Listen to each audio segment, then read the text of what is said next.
Welcome to the show, everybody. This is a wonderful. I got my headphones down. Sorry. Thank you guys for watching us. We are here to talk to you guys about some really amazing things. My name is Joey Galvez. This is my pal Benjamin Morse, and we're here to talk to some creators and ask them to explain themselves. Before we bring in one of our guests here, Ben. How have you been doing, man? It's been a couple days since I seen you. It has been. I've been outside working in the yard day and night. So I am beat. How have you been doing? Fantastic, man. I've been wishing that I was outside, but I am a geek and kind of a hermit, and I don't leave my room. So, so I haven't seen the sun in like 10 days. No, just kidding. I'm doing well, man. We're doing really good. Whole lot of brand new things happening. All kinds of really cool stuff, but I don't want to spend all the time talking about us. Talk about it. We'll talk a little bit about projects we have going on at the end, but I want to bring in our guest, who is Wells Thompson, and we're gonna talk a little bit about smut, and we're gonna hope that we don't get kicked off the internet for talking about all this smut going on around here. Wells, yeah, sorry for demonetizing all of your videos. There you go. That's, you know what, it's been happening to all my my Twitter posts. So I'm just gonna let you know that they have dinged me at least twice since we've been promoting you. So I blame you if I get banned from X. But dude, let's talk a little bit about smut, not too much, because this is an all ages show. No, just kidding. Sure. No, give us a book, and that's all I can really say about it on an all ages show.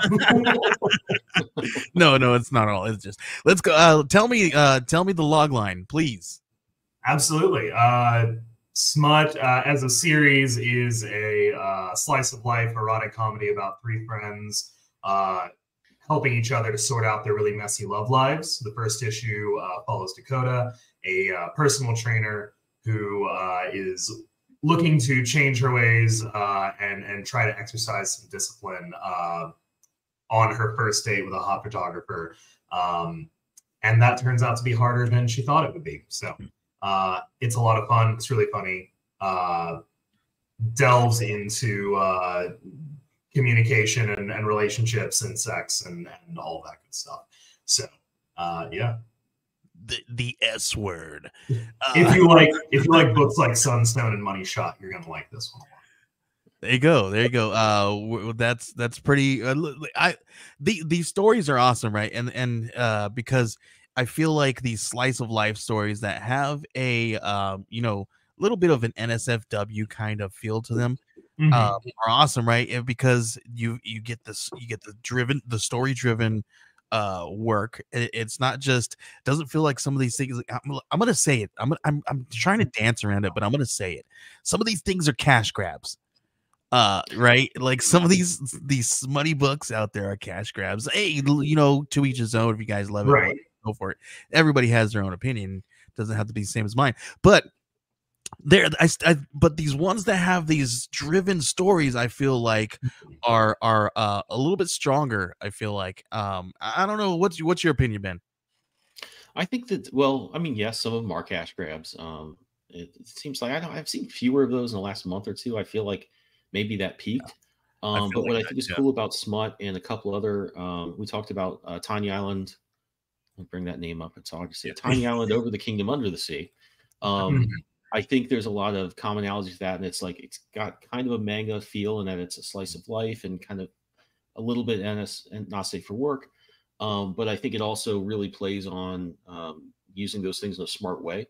And I think that especially your book, Wells, it's like the title is obviously kind of suggestive. But I don't know, as soon as I saw this project, it had like, I definitely got what it was. It was like kind of playing on that, but it wasn't like that. It certainly wasn't like super crazy in that direction. It really did a good job of kind of expressing what it was about. Yeah, the title is smut, but it's not smutty. Essentially, actually, you've said it much better than me. Yeah, that's exactly it. I think that both of a lot of the things we've seen lately that are in that space, a little bit not safe for work, do a good job of walking that line and being interesting and original. And that's what we like to see from indie comics, is something you don't necessarily get from the big two, this is the place to do that. And I think it's pretty cool. I think that is exactly it, right? You like Kickstarter. I always say Kickstarter is the place where you can get things that you don't normally get, right? Kind of that niche. Yeah, it's the whole appeal. Yeah, it's totally the appeal. Our second guest is here. We're gonna bring them in. We got Matt Blair to talk a little bit about kaijus and cowboys. Please give us the quick log line about your amazing book. Hey everyone. So I apologize for not showing up sooner, but I was in backstage just hearing about, talking about how Kickstarter is the place for like weird and interesting stuff.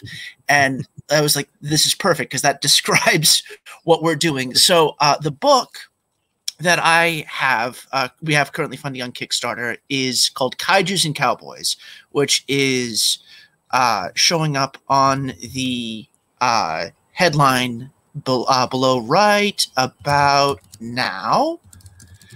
And it's basically like what the title says. And basically what the premise is that there's this robot cowboy, basically a combination of Jack Kirby's Machine Man, Jet Jaguar, and Clint Eastwood. And he's wandering the surface of an alien planet fighting kaiju monsters that are threatening his other robots and fellow robots. And what they're trying to do is they're trying to get this planet ready for the human beings that built them and are currently hanging out in orbit above the planet. So it's it's a question about it's about creating a new world. It's about finding a new home. It's about going out and fighting to protect what you need to survive, and it's just a lot of fun. It's written by me, and it's drawn by a guy named Frankie B. Washington. And what Frankie and I, we've been working together for a while now, and the reason why this book was created is because we both love kaiju stories, we both love westerns, and we also love old school comics, especially from the Bronze Age. So we wanted to just come together and create a comic book that we thought would be awesome, and we have 3 issues out so far, and this is the Kickstarter for the 4th. Very cool. Awesome. So great log lines. Guys, we're going to go to the campaign pages and kind of ask you a few more detailed questions about stuff. So let me bring that on screen. Wells, we're going to pop back over to you and talk about some smut. Let's do it. So let's bring that up. Yay, smut. There we go. There's the Gotta love it. Obviously doing really well. You have 9 days to go, crushed your goal. So that's obviously great. Very, very cool. Headed towards some stretch goals. Really excited to get to unlock those. But first one's at 10,000, so would love to get to start showing off some more art, some more stuff that we're bringing in. I have Blobs working on an art prints for people to get. Melissa Caprileone is going to be doing a print for everyone. If we hit that goal, it'll be for free. So yeah, definitely looking forward to getting people more cool stuff. Awesome. Very cool. So kind of going to go through. Love the art style for this. It's a little bit manga, a little bit kind of Western cartoony.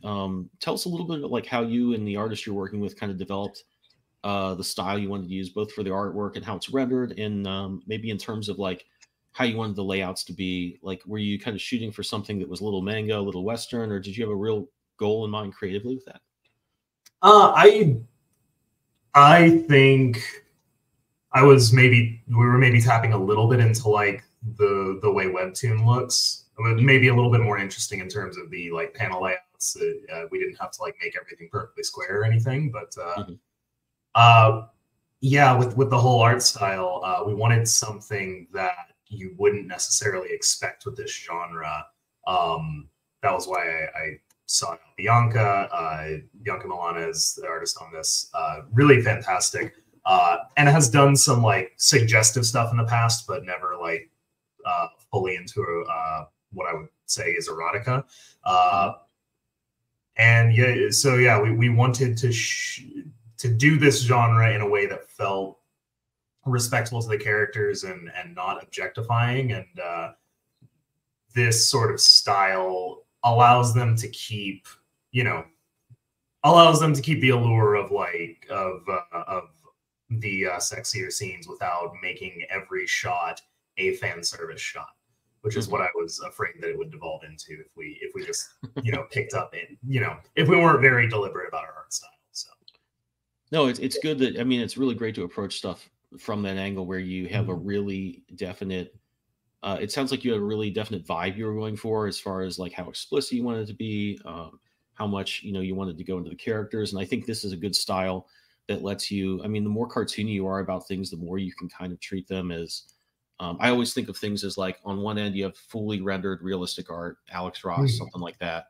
On the other end, I almost think of, you know, like signs you'd see on the road where it's just a black sort of stick figure type shape. Right.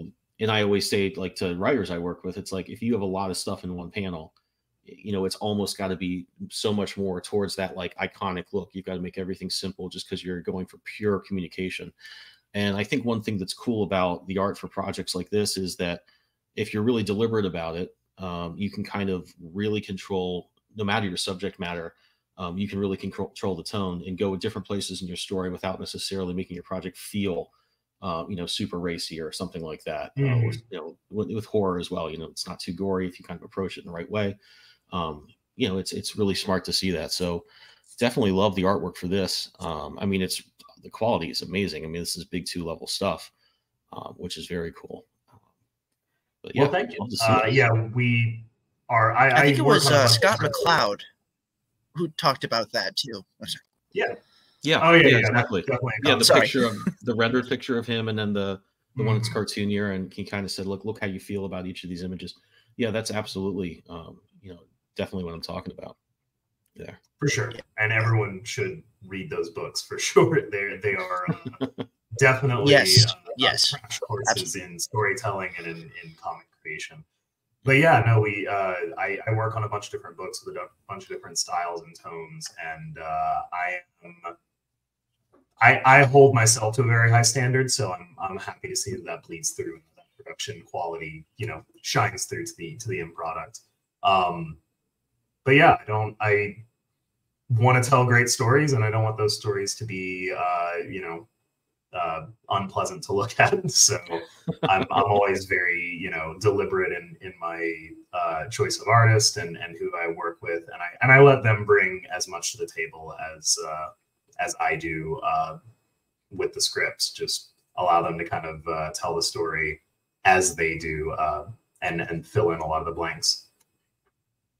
Very cool. So I'm guessing this is a 3-issue series. This is the first issue. I'm assuming, and maybe I'm wrong, that each issue is going to focus on one of these characters, you know, more centrally. Yes. So Dakota, the one with the green hair, is the one we're focusing on for this first issue.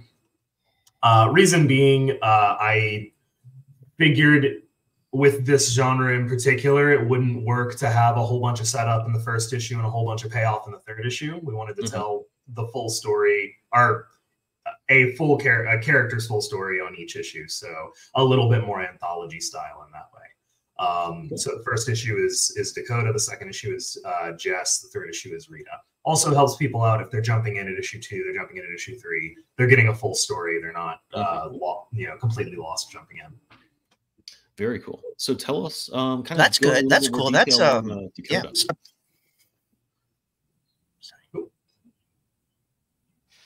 Sorry, can you repeat the question? Sorry. Oh yeah, I was gonna say, tell us a little bit more about Dakota.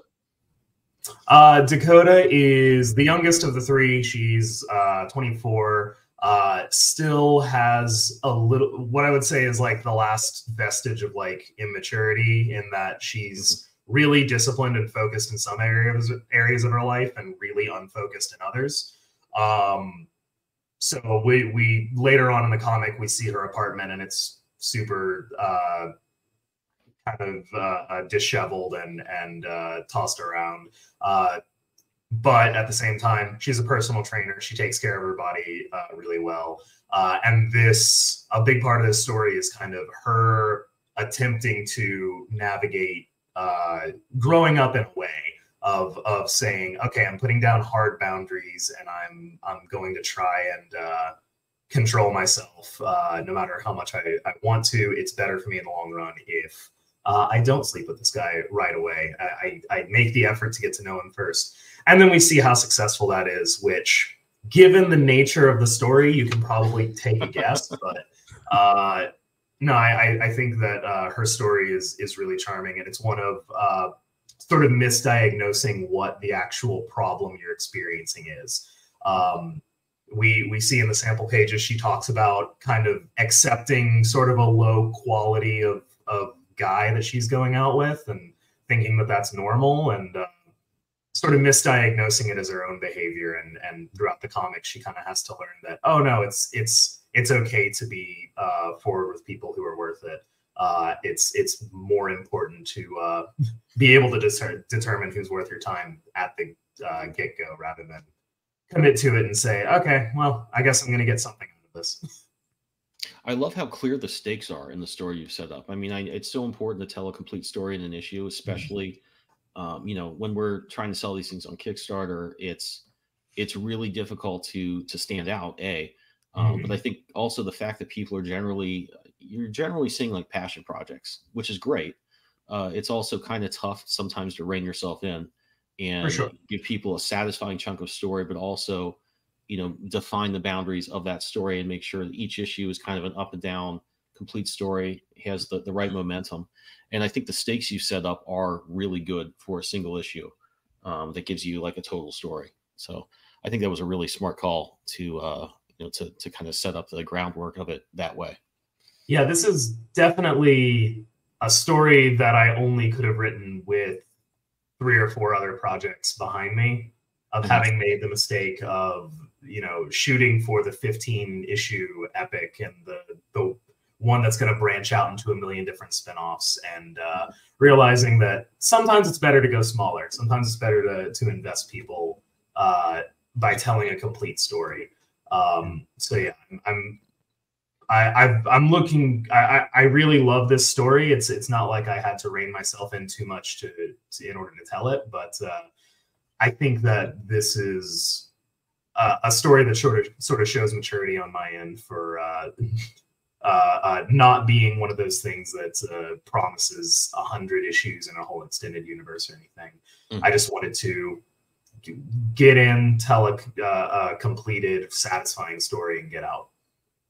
Yeah, I think that's something I talk about with people all the time. I had to cut down my story in a big way when I got accepted by a publisher, and it was such a boon to just making the experience of it shine, to make it a good, I think, 4-issue story as opposed to the 12 or God knows what I had initially planned on doing. And I was talking with my wife last night about a short film she's developing.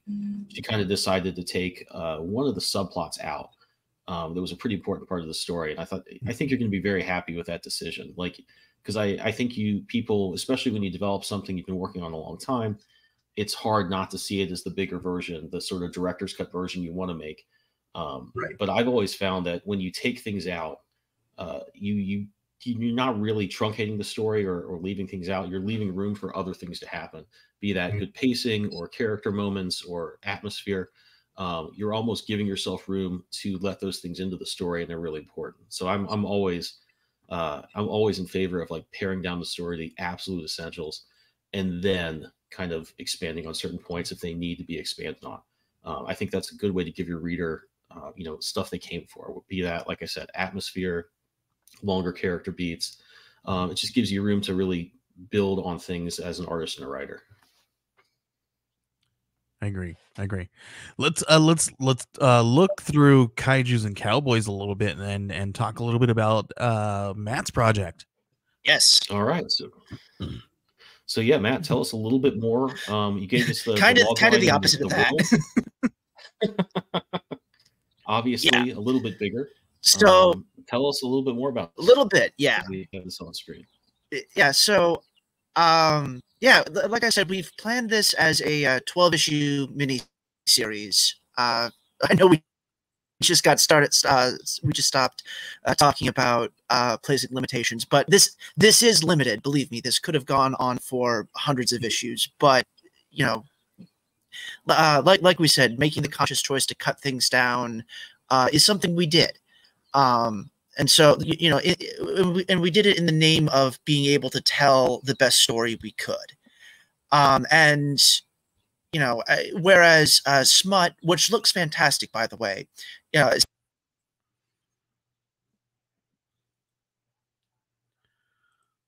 Uh-oh. Okay. You sound cut out there, Matt. Yeah, Matthew, I think your sound is going. There you go. Okay. This happens on StreamYard for me. If I cut out, I apologize. I'll be back. But yeah, one of the themes, one of the ideas of this book that Frankie and I were talking about is, like, you know, what is a kaiju story versus what is a cowboy story? Because, like, with a kaiju is basically saying, you know, this is you know, you as, you know, we as humans are, you know, destroying the planet, we're destroying ourselves, and if we continue down this path, you know, this monster is going to come along and end us. Whereas if you look at a cowboy story, it's the exact opposite. It is, we are in control of our destinies, we are in control of ourselves, and, you know, we are going to go out and we are going to grab what's ours, and God help anything in our way. And so the conflict between these two themes and these two ideas is just, like, it's a fantastic mine for, you know, storytelling and for, you know, cool monsters and cool robots duking it out. That's a really cool approach. So, you know, I never thought about it that you've way. got the themes and you've got the ideas at the same time, but you also want, yeah. I mean, I'm lucky enough to have a job that allows me to support myself while doing my comics, but it also means I'm spending 12 hours a day doing, which is great. And, you know, as you can clearly see from the artwork, Frankie is just really, really good at drawing, like, busy action. You know, it's a joy to see the stuff laid on the page. And the by the way, the lettering is done by a guy named Mike Stock, who is fantastic, but the sound effects, that's all Frankie. It's all drawn on the page as well. So yeah. So the Kickstarter we're doing is for issue 4 of 12. And the basic idea, and basically what issue 4 is, it's that it's the main character. He's called the Bot with No Name, or Bwin. He has teamed up with a bunch of other robots like him, and they are running for their lives. If you scroll down, because they have discovered this massive kaiju the size of Manhattan, and that's him right there. That's it right there. And it's very much a case of we are so far over our heads, it's not even funny. So the only thing we can do is run. And so it's basically just the entire issue is one extended long chase sequence. And just like you know, our whole thing is, you know, just energy, excitement, you know, boom, boom, boom, boom, boom. You know, let's make this as intense as we humanly can. And, you know, it ends, and then we move on to the next one. So, you know, it's not long form comic book storytelling, but it is, you know, continuity based. So, yeah, very cool. So the art style in this is amazing. I love the sort of blacklight poster look it has. It's a really good fit, I think, for these characters as well, because you've got stuff that could be really complicated. It could be really rendered. I would think, if you just describe the story to me, I would probably imagine it being a little bit more like that. I love that it's cartoony, but detailed enough that you have a really good sense of the characters, and I think that lets you, especially when you're doing complicated action, keep things clear for the reader. Did you kind of plan things out that way, or was it kind of a happy accident? Well, the correct answer to this is that Frankie is a genius and amazing. And I've been working with him for a decade on other projects. And so, you know, we've had this longstanding, you know, artistic writer relationship. And he's been, you know, you can read his CV right here. He does a lot of work in like advertising, movies, all that sort of stuff. And my philosophy when working with artists is that as you know, it is a conversation. Like, here's what I was thinking with the book. Here's a script. Here's what happens.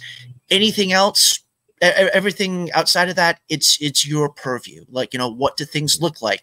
How are things blocked? What are the angles? That's all you, because you know more about this than I do. So it's a level of trust that is needed between the writer and the artist. And you also have to understand, like, I can't draw to save my life, so an artist would know more about this stuff than I do. So it's like, okay, we can just, let it cook. And like 95% of the time, it turns out better than what I was thinking. So, it's a relationship that is built on understanding, trust, and just joy. Because, this is a book we've wanted to create for a while, and it's a book we've been doing for a while. So, happy accident. And let's go with that. I love Frankie's artwork so much that I had to pull out a book because it reminded me of this book that I had in my collection, and it's from Donny Cates and Ian Biederman. It's the Atomahawk book. Oh, cool, and what's really cool is the interiors really are reminiscent to what Frankie's doing. Yeah, absolutely. And it's so reminiscent of everything. And so when I was looking at this, and which is one of the reasons why I really love Kaijus and Cowboys, because when I picked this book up, and it really popped out to me because of that cover, right? And then the busy artwork, it almost felt like a 2000 AD kind of stuff, right? So it's like it really stuck out to me. So I was like, okay, this is really cool. And I know I have that book in there, and I knew we were going to have you on, so I had to pull this out to kind of show everybody how similar it was to this. And that's why I really love Kaijus and Cowboys so much, because of the artwork alone. Yeah, this artwork just has so much appeal. And I think that's something that you get when you, like you said, you trust your artist. You guys have a good working relationship. I've always found, when we're working with writers, when I'm just drawing something and not developing it from a story I've written, it's a lot better. It's not necessarily always just a creativity issue or a matter of like, doing things in a way that's easier for me to do. Although that's certainly something I'm always thinking of. It just takes so darn long to draw a page. And if you can make it easier on yourself, that's obviously a good thing. But I think there's really a matter of logistics when you are approaching something from a visual, perspective. A lot of times you get scripts and like a writer will have two characters that are facing each other and describe in detail like the look on each of their faces. And I'm like, yeah, that's going to be really tough. It really reins you in on how you approach that panel. You've got to have a pretty far back angle just to see the things that are described in the panel. When you open it up, when you say exactly what you're describing about the story, it's like I kind of go to the artist and say, here's what happens. The rest of it's up to you. That lets you not just pick angles that tell the story, but also gives you room to not just cover the events in a really specific way. But when you open it up, you can just make things look cooler, which is something I think readers are, looking for from a comic. You've just got to make stuff look cool, and cool in the way that works in a comic book, which is different than it works in a movie, different than works in concept art, all those things. But yeah, just the characters are so appealing. Yeah. Don't get me wrong. I like the fact that like the comic book movie pipeline exists, and like, it's a great way to like, support yourself and get your name out. But at the same time, it's like a movie is not a comic book. There are different rules to how things work. And like, you have different tools to do things. And it's like, it's not the same. Yeah, what's going to work in a comic book may not always work in a movie or even in an animated film. Fantastic. Let's take a quick little break.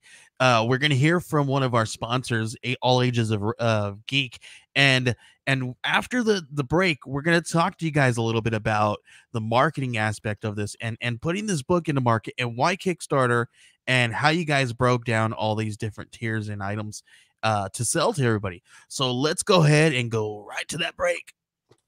Click that mouse and warp into All Ages of Geek's website, your ultimate portal to everything geek culture.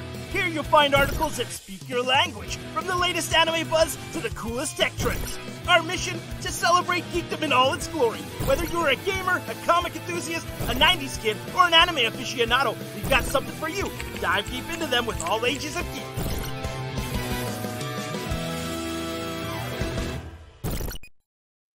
All right, we are back. Thank you guys for hanging out with us. Head on over to allagesofgeek.com and check out all the cool geeky stuff that they got going on over there. They're going to be uploading some videos from PAXCon very soon, so you guys are definitely going to watch that, because you're going to want to watch it because they got some really cool interviews, and I mean, it's going to feel like you went to a con. I know Wells has just gotten back to a con. He was complaining about his legs hurting, but he's not a trooper, I don't think, because he's complaining about that. But we're going to talk to him about and put him on in the hot seat a little bit, talk to him a little bit about marketing these things. Come on. Okay, number one, why smut? Because this is not smutty. And why market it that way? Part of it was I liked the joke of, yeah, or at least the internal joke of people would ask what I was writing that made me, feel happy, and the what I was getting so much creative joy out of, and I honestly had to answer smut. And the more I said that, the more the name just stuck, and I couldn't think of a better way to describe it. But I also wanted to take the opportunity to kind of deconstruct how we think about taboo subject matter. There is definitely like explicit nudity and sex that happens in the book. But yeah, if it wasn't named smut, you might not know that just from looking at the cover or looking at some of the art samples. So apart from just very clearly labeling what it is and giving people an idea of what they might find inside, it was also saying, why is it that this is suddenly like taboo to talk about, and we need to put it away somewhere just because it's a book that grapples with the topic of sex. Yeah, it to me, it works on a couple different levels, but for the most part, I just wanted a title that was loud and in your face and that was memorable. And I think smut accomplishes that. There you go. There you go. Let's talk a little bit about how you came to some of these price points and some of these things that you were offering. You got some really great interiors and really amazing covers there. Some of the cover artists you share with Tiny Island, which is amazing, right? Which is also, you guys are also doing a crossover promotion with Tiny Island. So indeed, that wasn't the shared cover artists weren't on purpose. CJ just hired everyone under the sun, and so there was naturally some overlap there. But yeah, Eileen Wajaja and Aliza Romboli both did some really incredible work for both of us. Yeah, highly recommend checking out that campaign as well. But yeah, Aliza was a kind of on my creator bucket list for a while now. I've really wanted to work with her for a while, and she knocked it out of the park, did an incredible job with both covers. And then Eileen actually did the first bit of art for this project in general before we had an artist lockdown or anything. She created a piece of art that we're going to be using for issue number 2 that sort of set the tone for the whole thing. So really excited to have them both on board. Yeah. Very cool. Very cool. And tell us a little bit more about that crossover print that you guys got going on. Sure thing. Yeah. If you back my campaign and CJ's campaign, Tiny Island, at a physical level, so getting something mailed to you, we throw in a free Rio Burton print for free. Rio Burton, the artist behind Harpy of the West, As of the Barbed, just an insanely talented artist and a real rising star in the indie community. If you keep scrolling, it will show up. But yeah, okay, I was about to ask you. I didn't want to cut you off, but I was going to ask. There it is. So yeah, shows off. It's Dakota and Emmy, the two leads from both of our comics, and yeah, it's absolutely gorgeous. The lighting is stunning. The figure work is great. And I think I just had to comment. Looks like Dakota's kind of not into it. So, everyone that's seen it so far has been like, it looks like something you would have like carved out of marble, like a depiction of a Greek goddess. And I'm like, yeah, that was the vibe. Yeah, I can see that. Her nose is very Greek goddess. I can see that for sure. It's a little bit like mythological looking, but yeah, it's. Like I said, the figure work is absolutely great. But it does capture her. I know a little bit about these projects, right? And it does capture her kind of essence a little bit, right? Because she's this she's like, yeah, this chick's on me, all over me, right? Kind of like a little bit free spirited, a little aloof, maybe a little cocky, like, yeah. Goddess feeling. You're like, yeah, she is. I mean, you guys have a cover called the Gym Queen, right? So so she totally feels like a queen right here. Totally. Yeah, that was absolutely the vibe. Okay, let's switch over to kaijus and cowboys a little bit and talk about some of the things that you're doing that may be different from the last time around, or if anything at all. So yeah, we've done 3 of these, which is important to remember. And we've done 3 of these. We plan to do 12 issues. So there is such a thing as, we have been discussing, like, what's too much, what's too little. The big thing, the 2 big things that we wanted to do with the campaign is that we wanted a standardized sort of a standardized list of rewards that, like, if you donate, if you're interested, if you back us, what you're getting, and hopefully it's halfway decent value, like $5 digital books, $10 physical books, because one of the things that I don't like about a lot of Kickstarters I've seen is that like, people will be like, oh, it's $25 for a PDF, $25 for a, standard 25-page comic book. That's doesn't sit well with me. But at the same time, what we wanted to do is we wanted to create a list of rewards and stuff that feels special, that feels like, backing this book is worth, it's worth going on to Kickstarter and putting that little extra bit of money to help support us. So in that regards, 2 of the things we did, we do variant covers. We have 1 variant cover because we want to foster an idea of exclusivity. We want to foster this idea that if you back us on Kickstarter, you will be, we appreciate you. We love you, and we want, we appreciate you, and we want to make your comic book experience special. And so that brings us to this image you see on screen right here. Frankie reached out to a friend of his who's an artist who goes by the name of Dope Pope, and he commissioned this cover, which is absolutely fantastic. I've been staring at it for about 3 weeks now, and I still haven't gotten bored with it. It's sort of like, it sort of reminded me of, like, the painted covers you'd see on, like, Dell comics from the 50s. So, like, this really cool, well designed, painted look, and so yeah, we have that. The second thing we have is custom artwork. Frankie being the absolute the absolute fantastic artist that he is, he's very good at drawing things well and drawing things quickly. And so for the higher rewards, we have custom artwork. We have, like, sketch cards. If you scroll down a little bit, well, this is also I'm all over the place today. That's a print we have. We have custom sketch cards here for the low price of $75. It's like it's an absolute steal.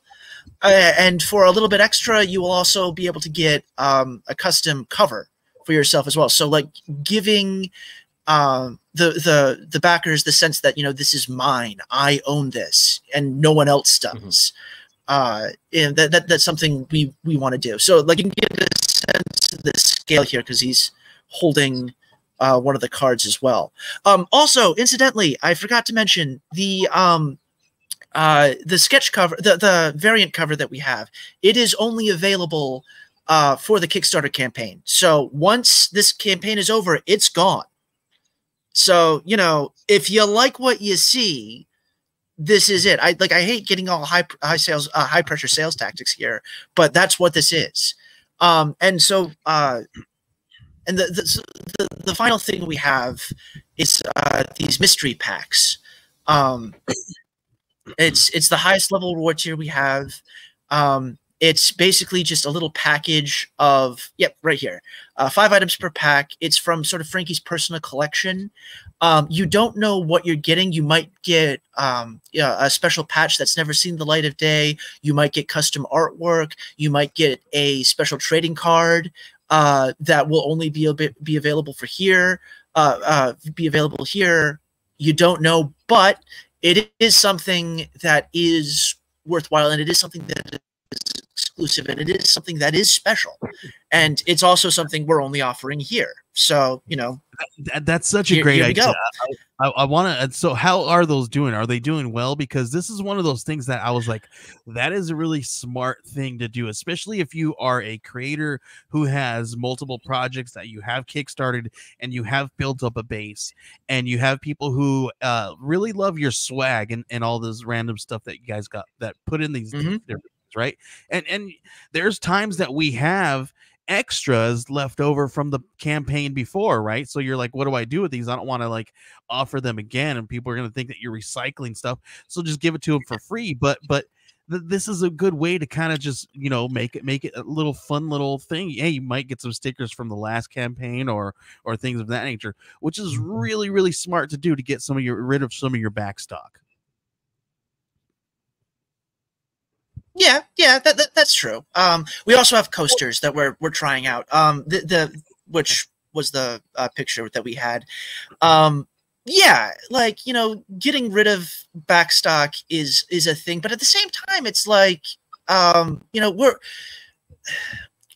when you go into a comic book store, you are like, you know, and you look at a book from the big two, it's like, you know, $5 for, you know, 32 pages of art and, you know, some ads. And like, you know, you can debate, you know, the efficacy of that. Like, you know, are comic books getting too expensive?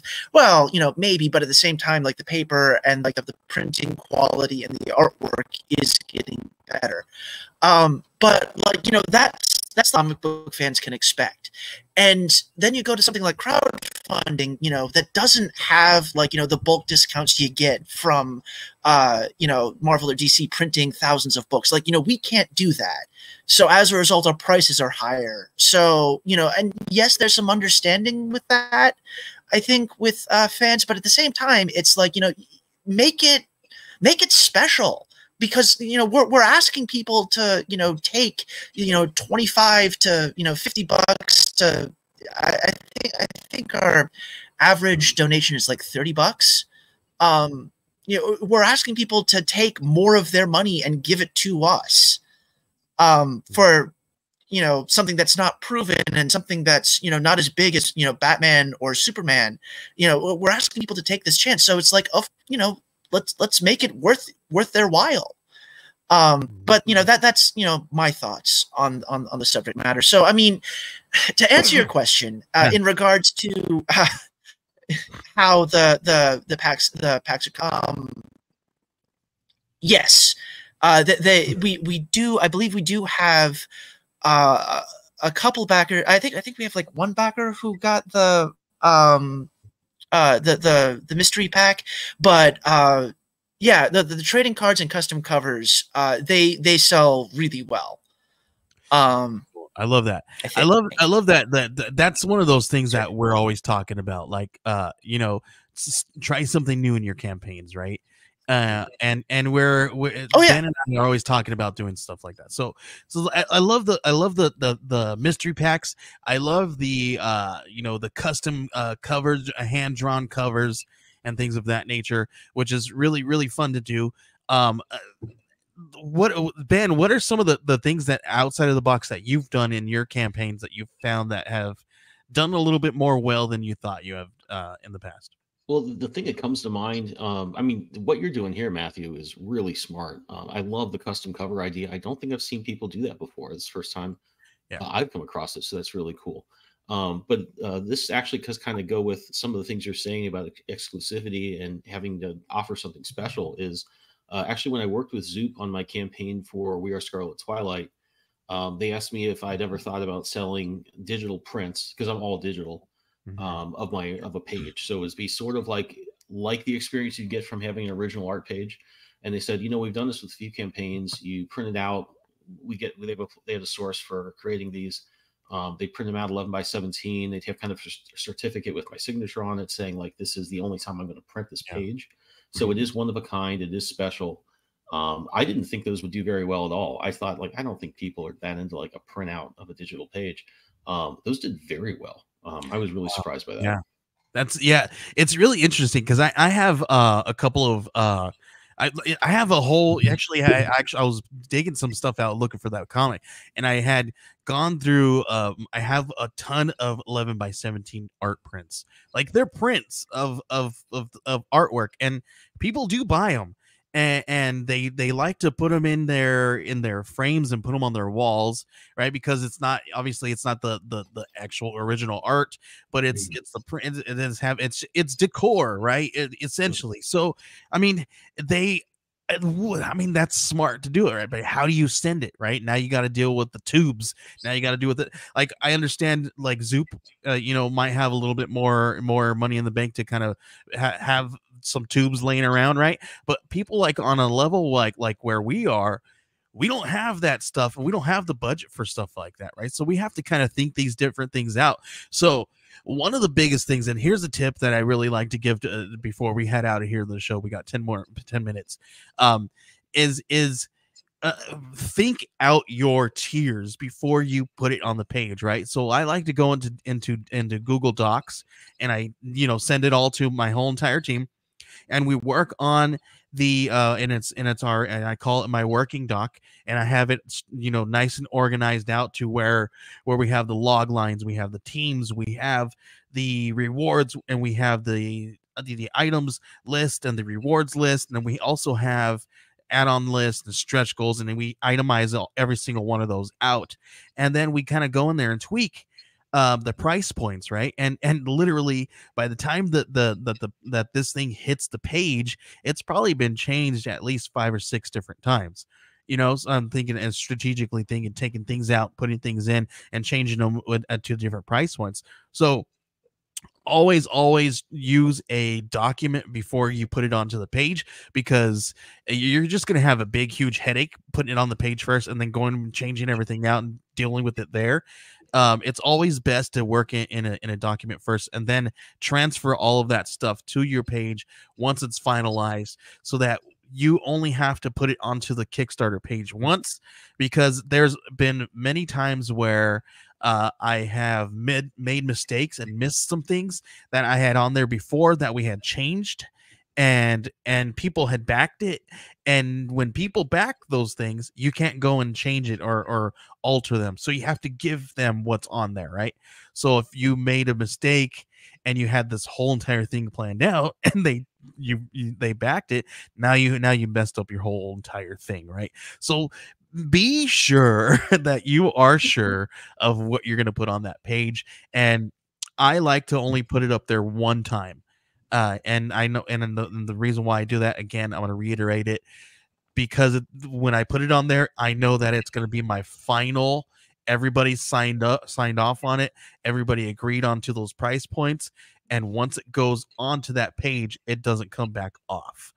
You know, and so, and it's already gone through everybody's editing process. Everybody's looked over the page over and over again, because when you're looking at these things too, you tend to see these things and kind of overlook mistakes or overlook misspellings and things of that nature. So it's always good to have somebody outside of your circle as well look in. So Ben, do you got any other tips for something like that? No, I mean, kind of, we're pretty comprehensive with that. I think I would, the only thing I'd add to it is, it's not the most exciting part of planning out your campaign, but like, boy, I would just obsess about my price points, about what shipping was going to cost. You know, I had like so many spreadsheets of like, okay, if this postage goes up, can I account for that? Really to just think ahead on that stuff. That's because you can get in a lot of trouble. If something ends up costing more than you thought it would. Postage can change. There's different options with shipping. You maybe were planning on doing media mail, but then you find out you can't. Things like that. It's always good to just really think out just the nuts and bolts stuff, especially when it comes to cost, because you know, the margins on this stuff aren't high, or they really shouldn't be that high if you're trying to get stuff out, you know, to your audience as you know, with as much value as possible. So it's tough to hit, but it's important to kind of do the math on that and make sure you're in a good spot. A big tip here for like price points. If you guys want to make sure you're hitting your price points at a good place, make sure that you are keeping your best and most valuable rewards within the $35 to $55 range, and make sure that when you're in that range, that they are getting the best deals at those price points. So if you're let's say, because Matt has got a cover A at $10, but the next tier he wants them to have that cover A, but he wants them to, how do you make it better?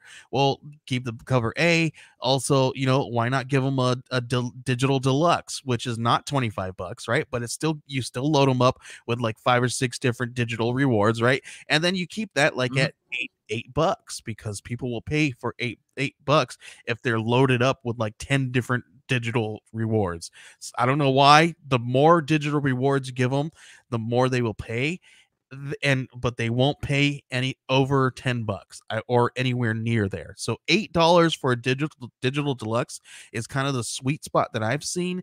Anybody else, if you guys seen something out there, please let me know and we'll try that too. but $8 seems to be like the sweet spot for a digital deluxe, and you can load them up all kinds of stuff. Oh yeah, under $10. I mean, yeah. And the only reason the physical rewards are as high as they are is because shipping is absolutely brutal.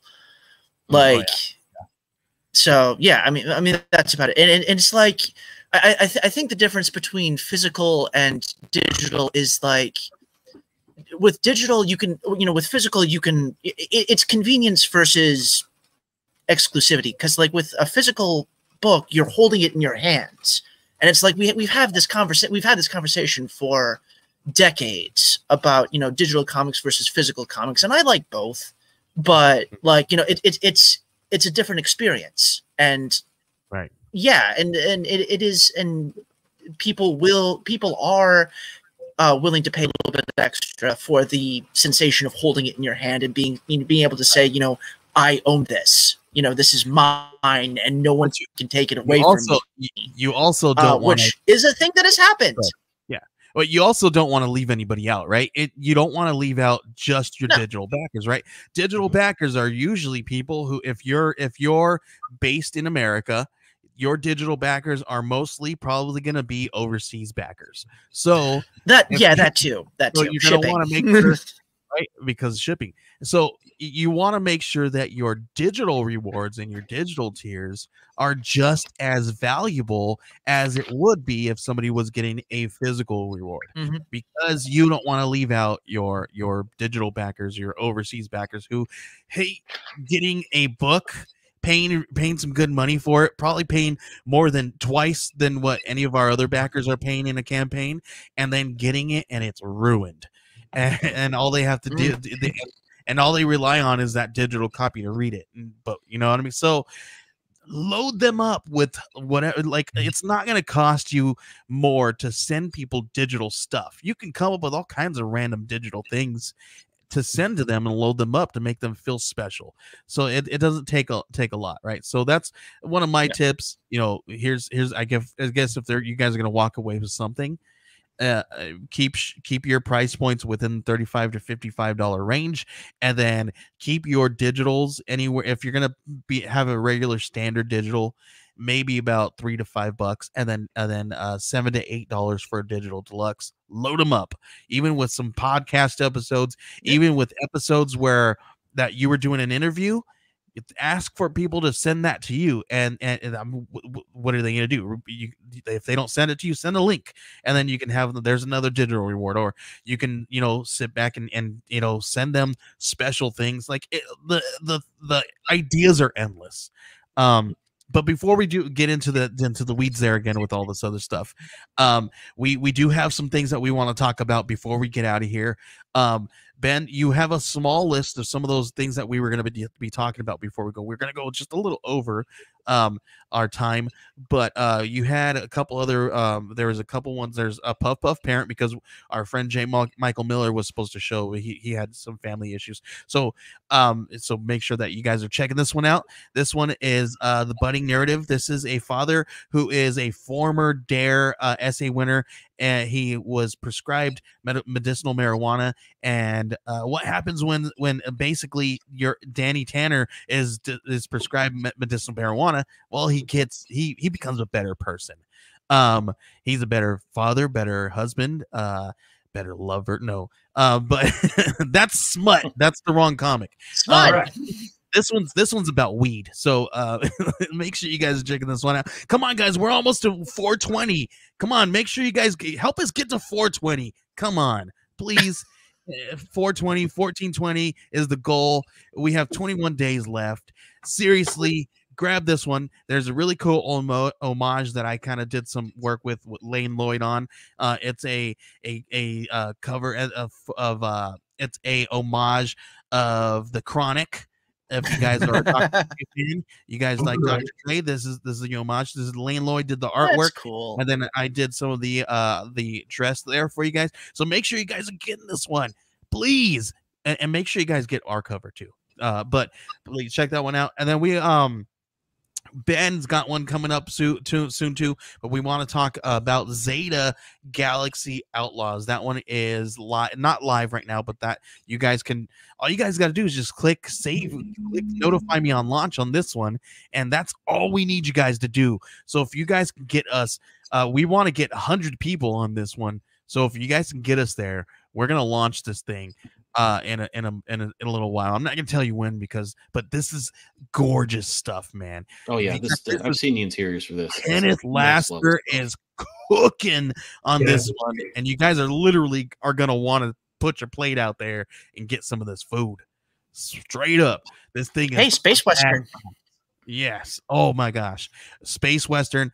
Some the character designs are awesome. Such a cool. You guys are this is gonna be in for a treat. You guys better back this one seriously. And then we got one from Ben coming up. We do, yeah. So this is on pre-launch on Kickstarter now. And the links for all these are in the description if you're watching this on YouTube. To my book, which you see here. And to everything we were talking about, links are right there, and you can head right over. This one's in pre-launch. It's a sequel to Scarlet Twilight. It's basically if Crisis on Infinite Earths had been created during the golden age of comics in the 40s.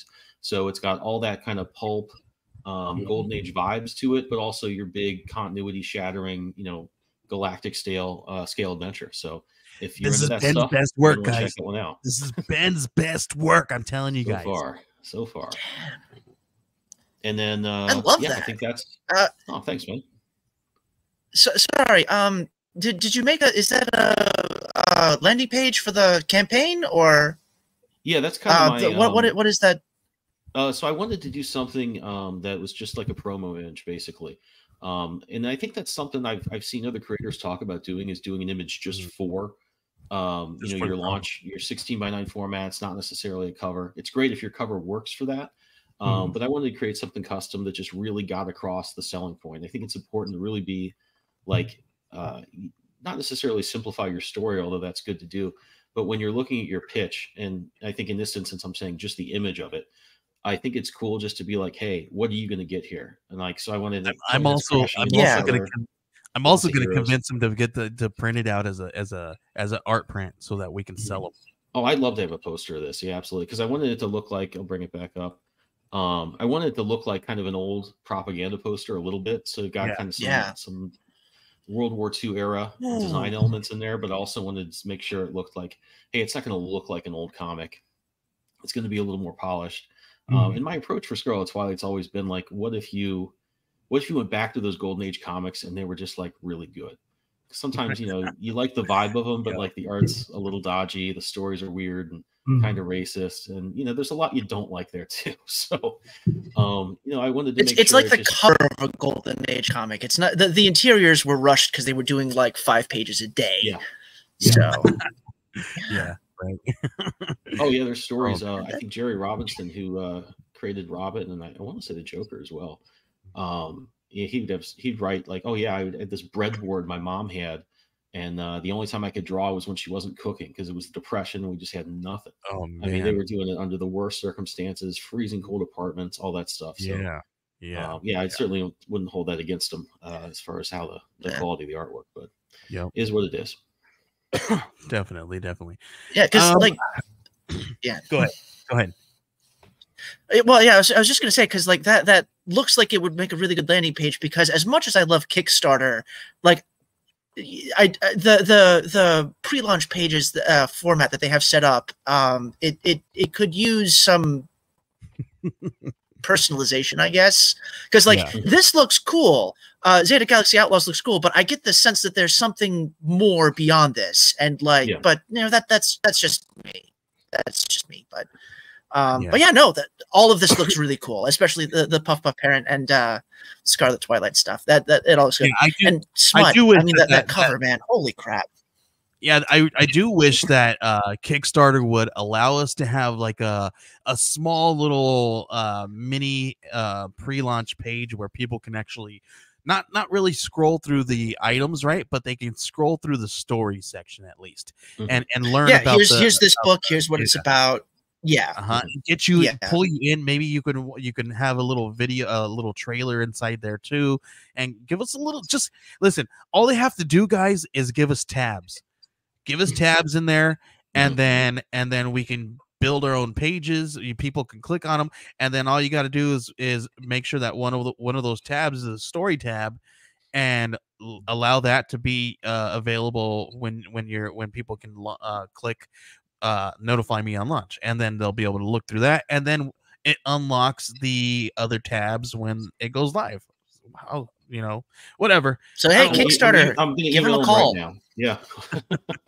So guys, I know it's late Sunday night, but we thought of some things you might change. Yeah, let's talk. Yeah, do this because you guys are a multi-million-dollar company that would listen to somebody who's sitting in his desk in the corner office, you know, while everybody's doing their corporate thing, right? Because that's they have a new comic book outreach guy. Yeah, I saw that. They're pretty responsive when it comes to this, because like I don't know, that's been my experience. So you know, anyway, just shooting the breeze. Yeah, no, they're amazing over there. They do a lot of really good stuff, and we love Kickstarter. All right, that's the show. I don't have anything else to talk about. I think we talked about all the really fun books that we have coming up. There's a handful of more coming up very soon, guys, that we're working on in the background, and we're building out the pages. So make sure you guys are checking out everything Geek Collective. Follow us at Geek Collective on social media. Ben, where can they find you? Find me best places on Twitter at Benjamin W. Morse. Wells, where can everybody find you, sir?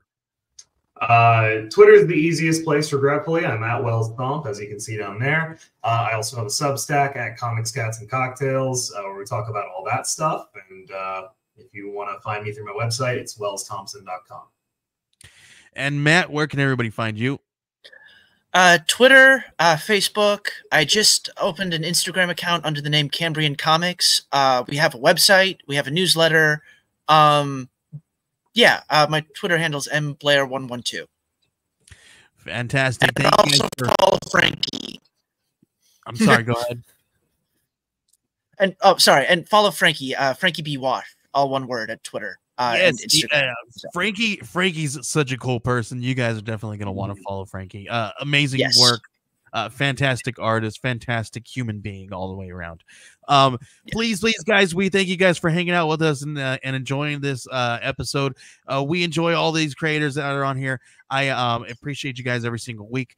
Thanks again for hanging out with me. You can follow me at Joey Gowers 1984 and at _Geek Collective. Follow Band of Bards. Band of Bards is going to be doing all kinds of stuff. Today, we just recorded the first episode of Band of Bards podcast. That's going to be going live very soon. We're going to be starting to distribute it out everywhere. Once it gets accepted everywhere and distributed, we're going to launch this thing with a handful of episodes. You guys are definitely going to want to check this out. I spoke to Brent Fisher today, and woo, that is a great episode. You guys are not going to want to miss that. So we'll announce when that comes out. We'll let you guys know all this really fun stuff, all kinds of crazy new stuff coming up, guys. Just keep an eye on everything that me and Ben are doing, and we'll see you guys next time. Ben, please hit that outro. All right, take it easy, everybody. We will see you next week.